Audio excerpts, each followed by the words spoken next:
1992లో మలయాళ చిత్ర నిర్మాత అయిన సురేష్ కుమార్ మరియు నటి మేనక దంపతులకు జన్మించారు కీర్తి సురేష్ గారు. చెన్నైలో 4వ తరగతి వరకు చదివి కేంద్రీయ విశ్వవిద్యాలయం పట్టం కేరళలో చదువు పూర్తి చేశారు. చిన్నతనంలో ఈత నేర్చి అనేక అవార్డులు గెలుచుకున్నారు కీర్తి సురేష్ గారు. కీర్తికి సినిమాలంటే ఆసక్తి లేదు, ఫ్యాషన్ డిజైనింగ్ అంటే ఇష్టం. ఆ కోర్సులో డిగ్రీ చేసి లండన్లో 2 నెలల వరకు శిక్షణ కూడా తీసుకున్నారట.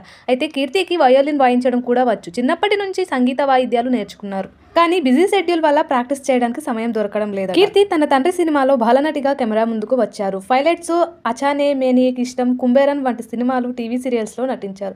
11 ఏళ్ల తర్వాత ప్రియదర్శన్ గీతాంజలి సినిమాతో హీరోయిన్ గా పరిచయం అయ్యారు. రెండో సినిమా రింగు మాస్టర్లో అందురాల్గా నటించి మెప్పించారు. రజనీకాంత్, మురుగన్, రెమో, భైరవ వంటి సినిమాలో నటించారు తమిళంలో. నాగు అశ్విన్ మహానటి సినిమా ఆమె కెరియర్ లో మలుపు తిప్పింది. ఈ మూవీకి గాను ఉత్తమ నటిగా జాతీయ అవార్డు కూడా గెలుచుకుంది. కీర్తి కెరియర్ లో విజయాలు అపజయాలు రెండూ చూశారు. నాని, దసరా లాంటి బ్లాక్ బస్టర్. కీర్తి సురేష్ నటించిన తాజా చిత్రం రఘుతాత. మిశ్రమ స్పందన అందింది ఈ మూవీకి.